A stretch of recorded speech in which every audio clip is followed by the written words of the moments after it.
They used my card behind my back and then told me it was just for groceries. My own family thought I wouldn't notice nearly $5,000 missing. But when I checked the statements, locked the card, and started digging, the truth unraveled fast. My cousin lied, my mum deflected, and my sister, she acted like I was the problem. But when I cut them off and refused to be guilt-tripped, they went silent until day 4, when I got a letter that changed everything. You won't believe what it said. If you've ever been betrayed by those closest to you, stay with me too. The end of this story, because you'll want to see how it all turns around. Don't forget to like the video, subscribe to the channel, and tell me in the comments where are you watching this from. Chapter 1, the discovery. It started with an uneasy feeling in my gut. I couldn't put my finger on it, but I knew something was off. I hadn't looked at the credit card statement in over 2 months, not because I was careless with money, but because I had set up that particular card as an emergency backup. It was supposed to sit untouched unless absolutely necessary. No subscriptions were linked to it, no online purchases, just a card that existed quietly in case life threw a curveball. So when I sat down one Sunday morning and saw over $4,280 in charges across 17 separate transactions, my heart sank. None of them were mine. The purchases weren't random. They were oddly familiar. A grocery chain near my cousin's house, a kids'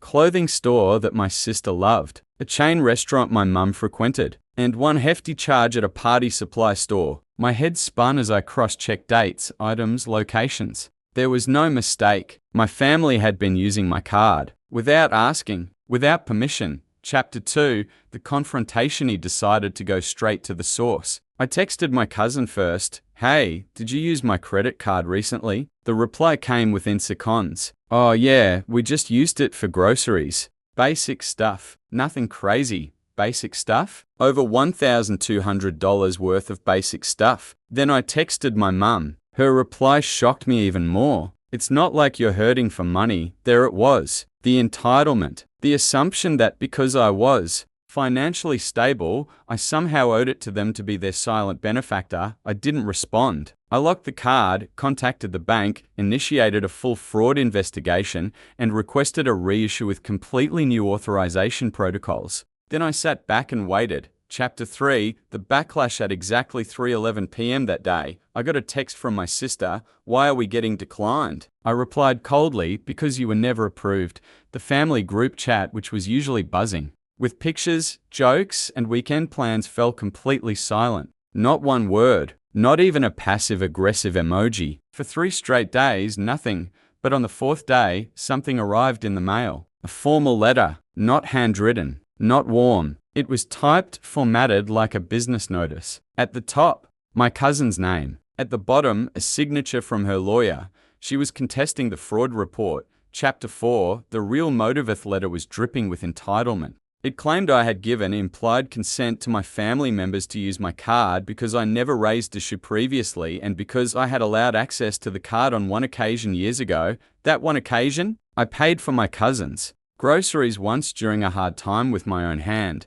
Now, they were twisting it to say I had set precedent. The lawyer demanded I withdraw the fraud report, unfreeze the card, and pay for any pending penalties resulting from the lock. I almost laughed. Instead, I forwarded everything to my bank's legal department, provided screenshots of texts, and let the fraud team go to work. But what hurt more than the legal threat was the realization my family was more interested in defending theft than apologizing for it. Chapter 5, the turning point. Then one evening, my doorbell rang. It was my sister, tear-streaked, with 2 of her kids in tow. Can we talk? She asked. I hesitated. Is this about the card? She nodded. We sat down, and she finally confessed. We thought you wouldn't mind. Mum said it was fine. I just went along with it. We didn't think you'd notice. You didn't think I'd notice thousands missing? I didn't think you'd care, she whispered. That sentence hit like a truck. Not just because of the betrayal, but because it revealed what they thought of me, that my money somehow made me immune to pain.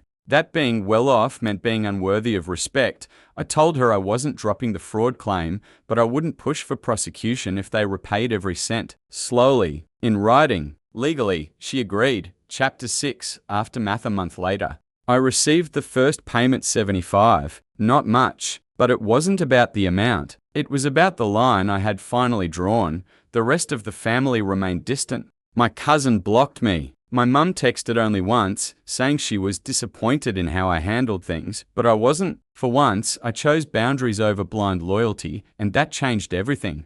Would you have done the same? Let me know in the comments, and don't forget to like and subscribe for more true stories that make you think twice.